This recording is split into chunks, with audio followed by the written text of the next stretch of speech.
महंत नरेंद्र गिरी की मौत के मामले में नए नए किरदार सामने आ रहे हैं। महंत को जानने वाला साधुओं का एक पक्ष ये कह रहा है कि महंत आत्महत्या कर ही नहीं सकते।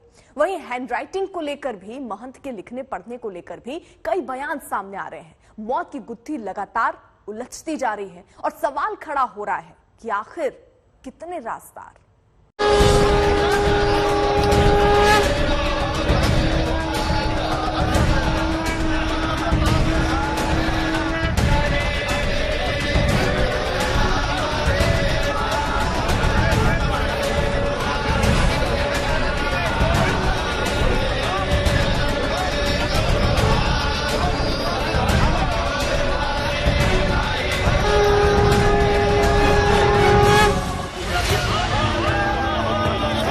देश के चंद प्रतिष्ठा और सम्मान प्राप्त संतों में से एक महंत नरेंद्र गिरी भू समाधि ले चुके हैं। संगम की लहरों में स्नान कर महंत अनंत में विलीन हो गए, लेकिन उनकी मौत का राज अभी गंगा की गहराई से भी गहरे में कहीं दफन है, जिसकी गुत्थियां सुलझाने में जांच एजेंसी लगी हुई है। आखिर महंत की मौत की वजह क्या थी? महंत की मौत के पीछे कौन किरदार थे? क्या है महंत की सुसाइड नोट का सच? महंत की मौत से आनंद गिरी का क्या है कनेक्शन? ऐसे कई सवाल हैं जिनका जवाब ढूंढने की कोशिश की जा रही है। आज महंत नरेंद्र गिरी की पोस्टमार्टम रिपोर्ट सामने आई, जिसमें मौत की वजह फांसी को बताया गया है। करीब 2 घंटे तक पोस्टमार्टम हुआ, जिसमें 9 लोगों की टीम शामिल थी। 5 डॉक्टर्स, 2 फार्मासिस्ट का पैनल था, जबकि 2 वीडियोग्राफर पूरी प्रक्रिया की रिकॉर्डिंग कर रहे थे। आगे की जांच के लिए विसरा रिपोर्ट सुरक्षित रखा गया है। करीब 2 घंटे तक चला ये पोस्टमार्टम।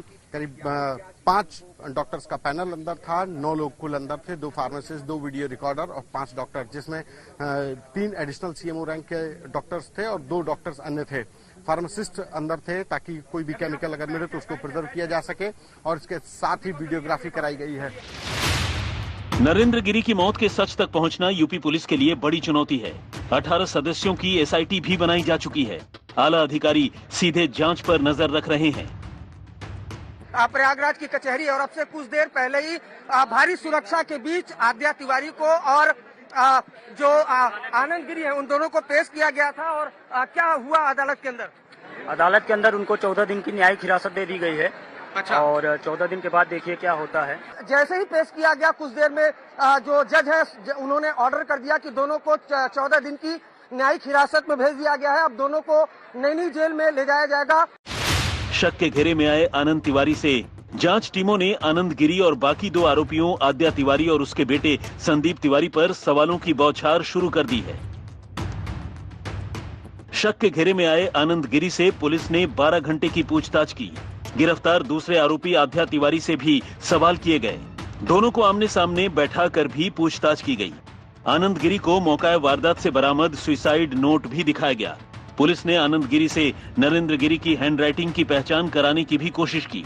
इसके अलावा गनर अजय समेत सुरक्षा में तैनात 4 पुलिसकर्मियों से पूछताछ की गई और ये भी पता लगाया जा रहा है कि महेंद्र गिरी की मौत के वक्त इनके 3 गनर की लोकेशन क्या थी। इस पूरे केस में सबसे ज्यादा शक की सुइयां नरेंद्र गिरी के शिष्य आनंद गिरी के ऊपर है, जिनका जिक्र नरेंद्र गिरी के सुसाइड नोट में भी है। आनंद गिरी को नरेंद्र गिरी ने अपनी मौत का जिम्मेदार ठहराया है। वहीं सुसाइड नोट में आद्या तिवारी और उनके बेटे संदीप तिवारी का जिक्र है। सूत्रों की माने तो पूछताछ में आनंद गिरी ने खुद को बेकसूर बताया है। पहला जवाब, महंत जी खुदकुशी नहीं कर सकते। दूसरा जवाब, ये मेरे खिलाफ साजिश लग रही है।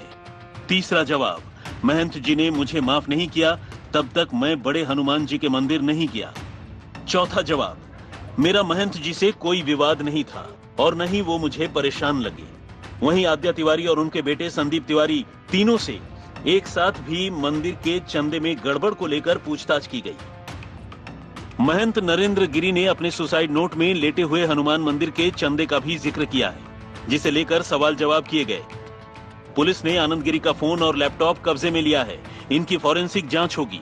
हालांकि जिस सुसाइड नोट के आधार पर यह पूछताछ हो रही है वो भी सवालों के घेरे में है। आनंद गिरी जहां पहले ही कह चुके हैं कि नरेंद्र गिरी को लिखना नहीं आता था, नरेंद्र गिरी के बरसों साथी रहे पूर्व सांसद और संत रामविलासी वेदांती ने भी जोर देकर कहा है कि ये सुसाइड नोट महंत जी ने नहीं लिखा है। लेकिन उत्तराधिकारी बने बलवीर गिरी जोर देकर कह रहे हैं कि सुसाइड नोट उनके गुरु ने ही लिखा है। उन्होंने नहीं लिखा ना, तो वो विषय सरकार का है, देखे जांच करें। आपने तो राइटिंग, आप साथ में रहते थे, लिखते तो वही थे ना। मतलब लोग गलत लिखने न लिखने से मतलब नहीं है। जिसको पता है कि ये अक्षर इस तरीके से लिखा गया और पूरा आप देखोगे, आपने देखा है कि नहीं देखा है? मैंने देखा। तो आपको नहीं लगा कि वो पूरी तरह से एक जैसा है? क्या अलग दिख रहा है आपको? मैं चाहता हूं इसकी सीबीआई जांच हो। जब सीबीआई जांच होगी तभी असलियत की जानकारी हो पाएगी। सही, लेटर में बहुत कुछ लिख दिया है। देखिए, लेटर कई प्रकार के, कई स्याही है, कई लोगों की राइटिंग है। ये किसी ने लेटर लिखा है, इस पर भी आपको डाउट है कि उन्होंने लिखा है? नहीं लिखा। कभी लेटर इतना लिखते ही नहीं थे, वो प्रश्न ही नहीं उपस्थित होता। उत्तराधिकारी बलबीर तक का नाम आत्महत्या कर नहीं सकते, हमको पूर्ण विश्वास है। बहादुर व्यक्ति थे वो। रामविलास वेदांती ही नहीं, कई और संत ये मानने को तैयार नहीं है कि नरेंद्र गिरी ने सुसाइड किया। उनको इसमें बड़ी साजिश की बू आती है। पूरी की पूरी हृदय से मैं अंदर खाने से यहाँ लगा हुआ हूँ, और जो लोग भी इसको व्यवस्था है, कल हमारी वार्तालाप हुई है और आगे भी जल्दी आप लोगों संतुष्ट होगा, जांच होगी और सही जांच होगी। तो सबसे पहले हमारा ये मुद्दा है कि जो सुसाइड नोट लिखा गया है उसकी जांच होनी चाहिए, और इसके लिए मैंने सीएम साहब को भी रिक्वेस्ट की हुई है जो सुसाइड नोटिस की जांच हो, जो दोषी इसमें है उनको सजा मिले। महाराष्ट्र में हमारे कोई पढ़े लिखे नहीं थे, बहुत कम पढ़े लिखे थे, और जिसने सुसाइड नोट लिखा है वो मैं समझता हूँ वो BA से कम नहीं है जिसने वो लिखा है। मामले पर सियासत तेज हो गई है। कांग्रेस ने आज सीबीआई जांच की मांग की। कांग्रेस का कहना है कि यूपी पुलिस मामले को आत्महत्या बताने में जल्दबाजी कर रही है।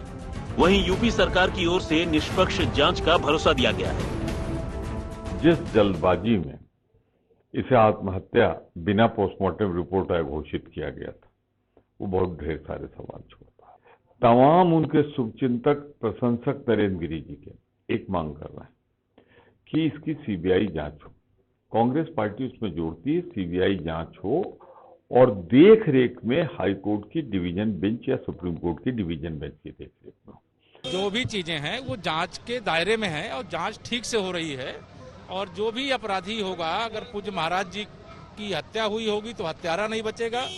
हत्या करने के लिए किसी ने बाधित किया है, उनको मजबूर किया है, तो वह भी नहीं बचेगा। पुलिस सही तरीके से जांच कर रही है। बहरहाल महंत की मौत यूपी पुलिस के लिए चुनौती बनी हुई है, जहां वो एक एक कड़ी को जोड़ने की कोशिश कर रही है। प्रयागराज से कुमार अभिषेक, संतोष सिंह और अरविंद ओझा के साथ आज तक ब्यूरो।